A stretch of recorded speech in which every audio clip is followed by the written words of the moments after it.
You're welcome to the Policy Council. My name is Okweyemi Agbaje. On this edition, we're looking at the Nigerian Governors Forum. What is it about? What is its essence? What are its activities? What are its functions? Does it add any value? I have very senior officials of the Secretariat on the program today with me to examine these issues. Enjoy the program.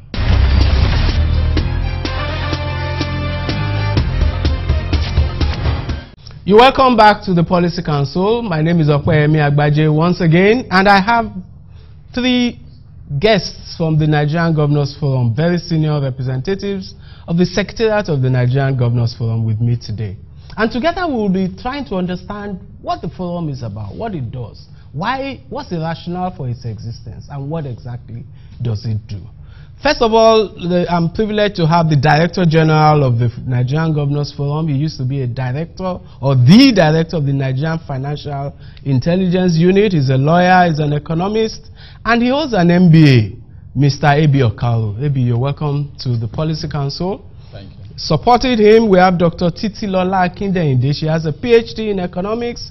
She's the policy advisor at the Governors Forum Secretariat. She used to be a government economist in England working on policy and strategy. Dr. Akindeyinde, you're welcome. And of course, I have another doctor, Dr. Afeikena Jerome. He's the national coordinator of the State Peer Review Mechanism. He used to work as a senior lecturer at the Department of Economics in the University of Ibadan. He's worked with the United Nations on the African Peer Review Mechanism. Dr. Afeikena, you're welcome to the Policy Council. Thank you. It seems, let me start with this. You have, from what I've seen here, a very high quality of staff at the Governors Forum. You have 2 PhDs and a little bit more from the biodata I saw. Yeah, well, that's correct. That's not the impression most Nigerians have of the Governors Forum. We see it as a place where governors meet to plan how to control power. What are these PhDs?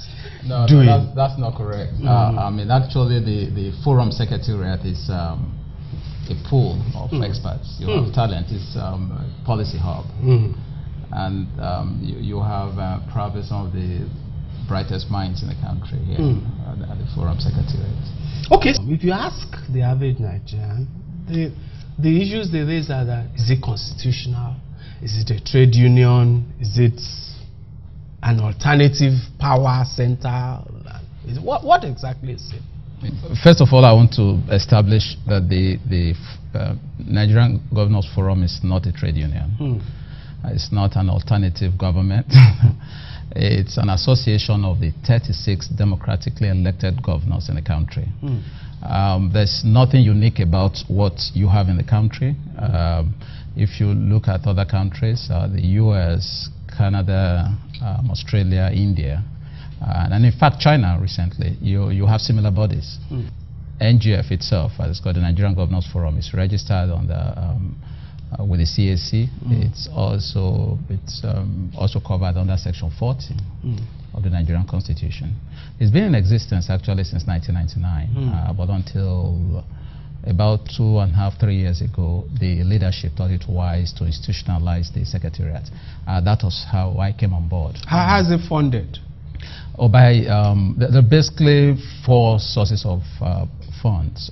One, the governors pay the regular dues. Secondly, we go out there talking to development partners and a number of other stakeholders interested in what we do. Thirdly, we're in partnership too with a number of other institutions driving particular projects. I mean, and that is served as a such as the Bill and Melinda Gates Bill and Gates Foundation and a number of other. That's the polio initiative. Yes, yes. Which other initiatives? Give us a broad overview of the activities of the forum. For now, there are a number of priorities within the forum, and as soon as the new leadership came on board, that's headed by the governor of Rivers State. He basically said there were 2 priorities for him. One, the constitutional amendment and good governance. And for him, his tool for achieving good governance was the peer review exercise. Okay. And that's, we have a dedicated person, Dr. Jerome, driving our peer review process at the forum. And we equally have I'll tell you, if you were to look for some of the best experts in any of the fields today in the country, whether at the sectoral level or across board, you'll find them at the forum. And if you were to look for materials involving state-specific materials today, it's been possible for us to pull those materials. Until recently, for instance, it was not possible to get the budgets for states, things that basic. I mean, in any one place. I mean, in the past couple of years, it's been possible to put all that together. If you were to do any serious analysis along state lines, I mean, it's been very, very impossible. But today, you find all that in the. Okay, let's take a short time out. I'll drill down with Dr. Afeikena on the state peer review mechanism. We'll be right back.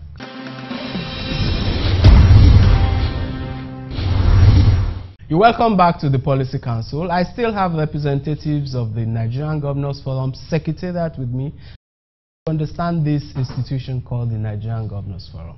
Dr. Afeikena, I noticed that you used to work with the United Nations on the African Peer Review Mechanism, and now you're the coordinator of this state peer review mechanism at the NGF. What's the peer review mechanism about? What are the objectives, and what have you done? Thank you very much. Perhaps it will be useful to situate peer review globally so that we know where we're falling. Looking at the international practice, modern peer review actually can be traced to the OECD. We started peer review in the 1960s. Since then, it has caught on with practically any major organization, the World Bank, IMF, UNDP, and what have you. And coming back closer home, like the African Peer Review, which we talked about. It was instituted about 10 years ago to reform governance and socioeconomic development on the continent. By and large, the state peer review mechanism is a unique innovation.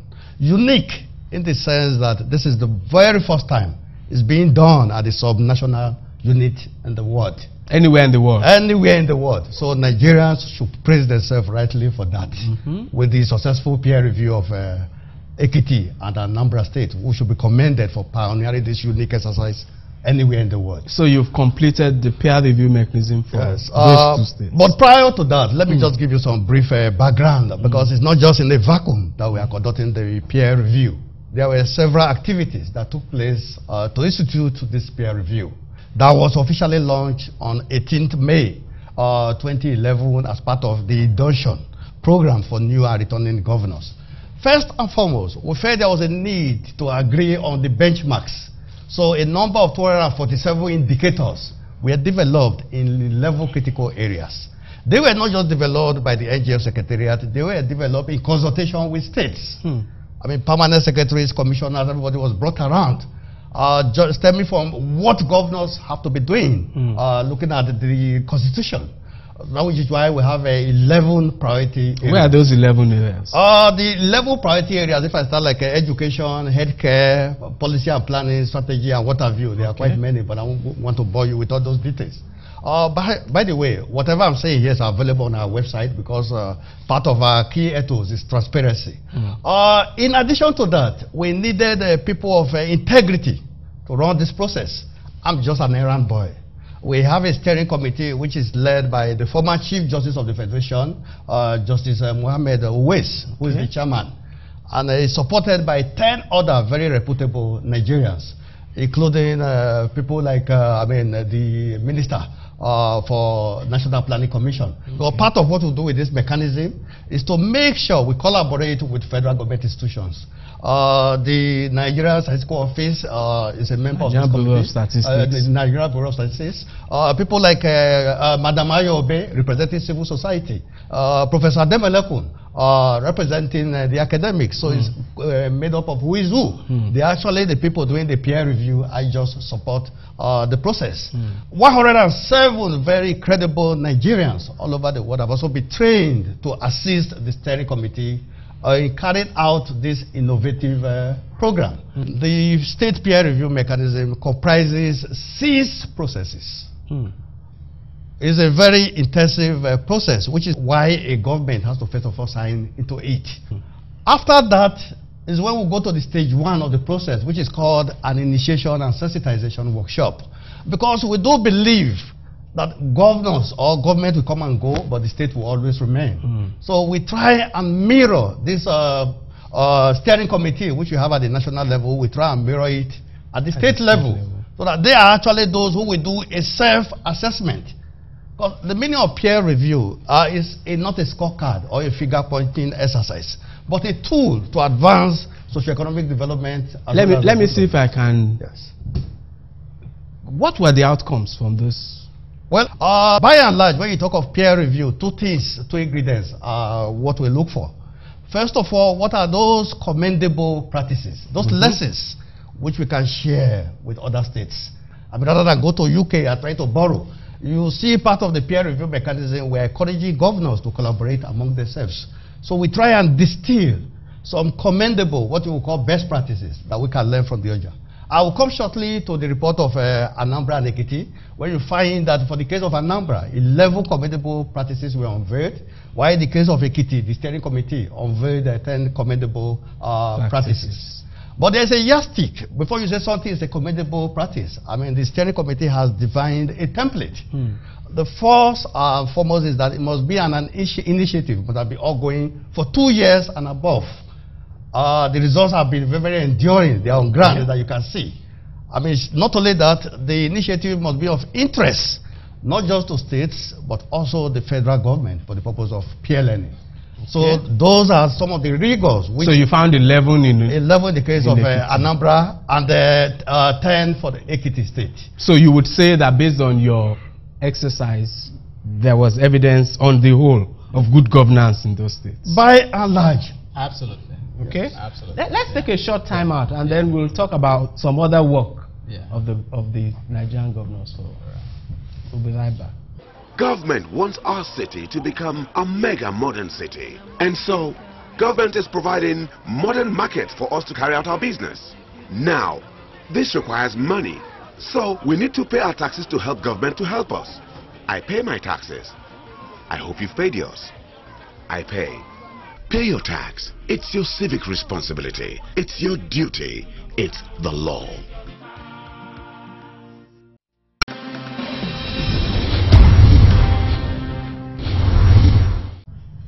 You're welcome back. We're still on the Policy Council, and we are still talking with representatives of the Nigerian Governors Forum. Let me turn to Dr. Akindele. You're a policy advisor.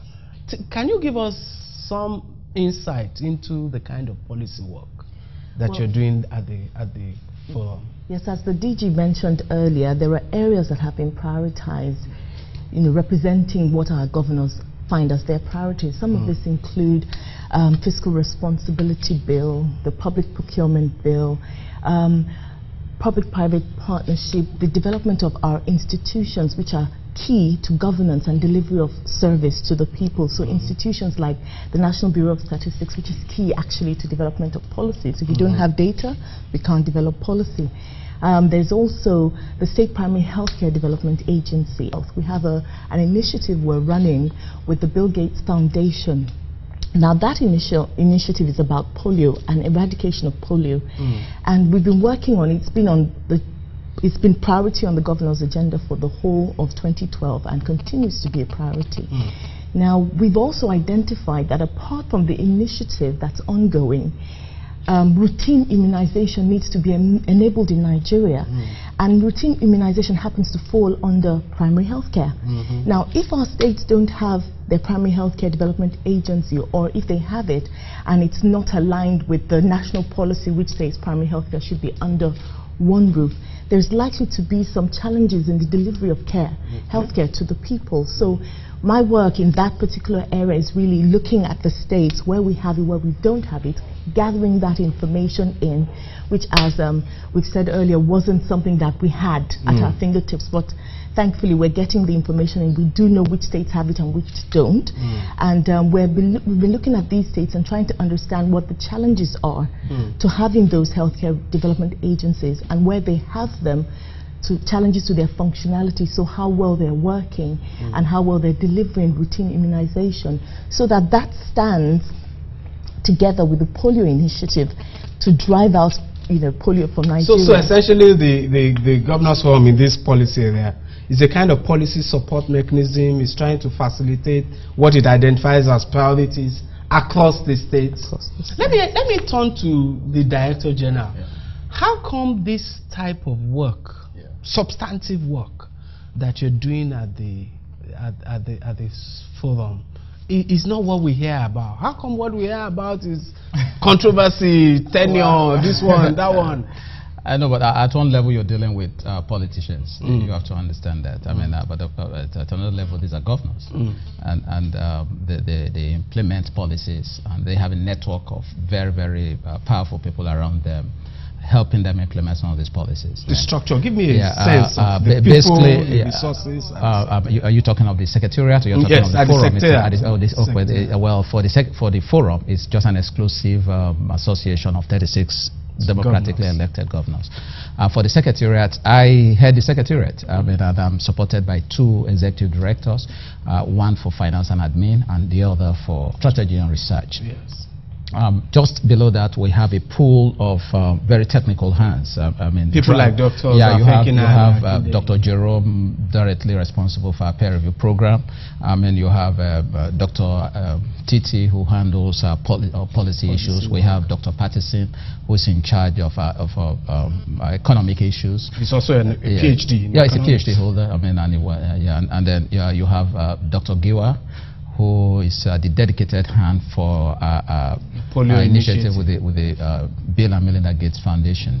We've taken time to establish some relationship with the National Assembly, because over time it's become clear to the governors that there was need to track developments. What's going on I mean, because if you look at the minimum wage bill, for instance, I mean, I'm not sure sufficient tracking was done. I mean, and of course, as soon as the president signed it, it became law, and the impact was heavy on a number of the states, and so we just felt, again, at some point they had the health bill out there. We looked at it, the sovereign wealth fund bill. Of course, these are bills that could potentially So your secretariat is essentially a policy institution. Oh yeah, I mean, I just told you. Okay, excellent. Let's take a time out, and then we'll come back and look at the impact, your work in terms of what are the outcomes, what are the results, what are the impact.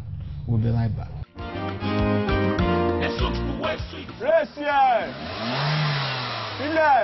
Okay. Hey, welcome my son. We are giving free textbooks in our school today. Hey, I thank God. I know with this Lagos State government free education, my son will end up being a lawyer or medical doctor.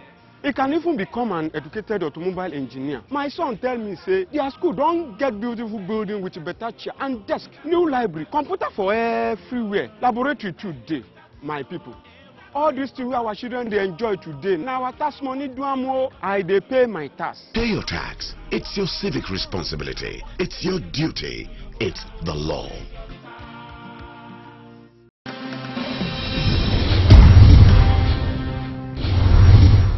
You're welcome back. We're on the Policy Council. Let's talk about outcomes, results. And I want to start with Dr. Afekina. You've spoken about these 2 peer reviews you've done. What are the outcomes? What do we take away in terms of tangible, what you called commendable practices? In the case of Ekiti State, the state was given high marks, first of all, for transparency and accountability in governance. I mean, that is manifest in 2 priority areas. I mean, take the freedom of information law, which was recently signed by the first government. Ekiti State was the first state to domesticate this into law at the state level. Not only that, if you look at the website, you're actually very impressive with what happens in Ekiti State. Take, for example, we did a ranking of all the websites in Nigeria, the Governors Forum, part of what the DG initiative led.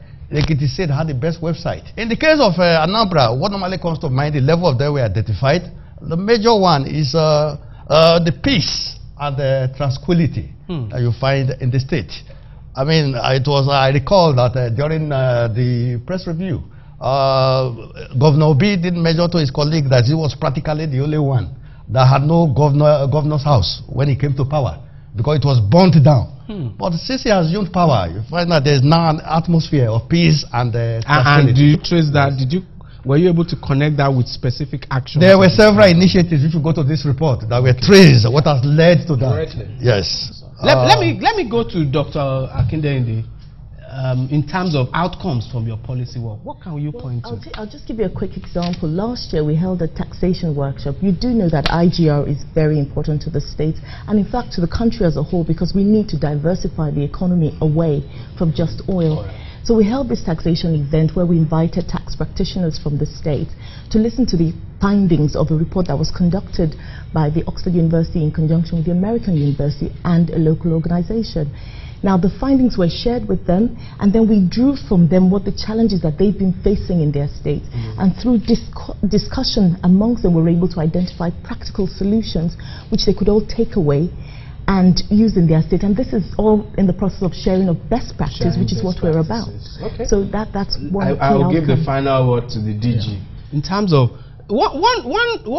I have previously been quite critical of the Governors Forum, but one advantage I see is that you have this cross-party fertilization of ideas amongst governors of different political parties. What else would you say you found to be unique value that has arisen from the existence? A number of them, I must tell you. And don't understand too that we started this whole process in 1999. When you talk of 1999, I mean, if you look at what has happened from 1999 to 2003, 2007, 2011, and of course we're looking up to 2015.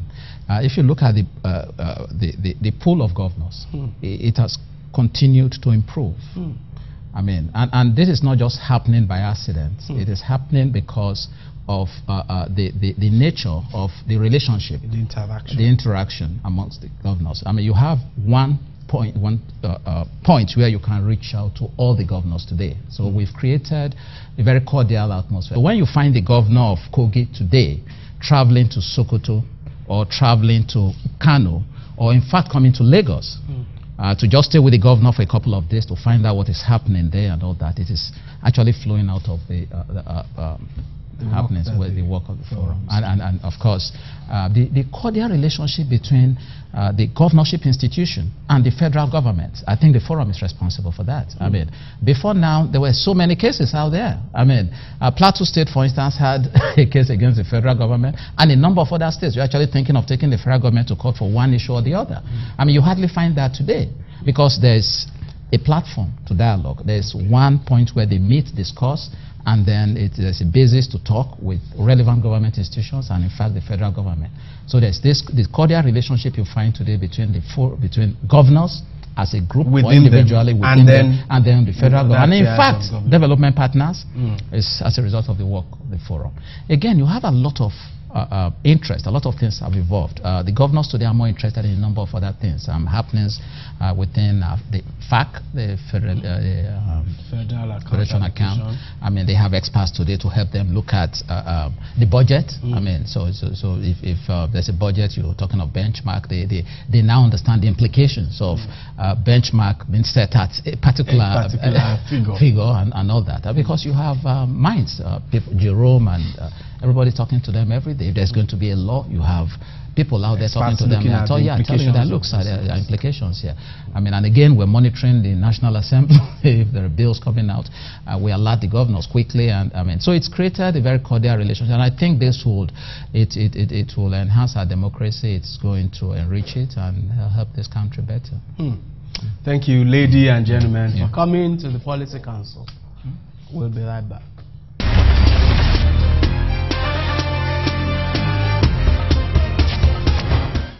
I find it very interesting that beneath all the politics and controversy at the governors level of the Nigerian Governors Forum, what you really have is a highly efficient, very well qualified secretariat composed of very impressive academics and professionals.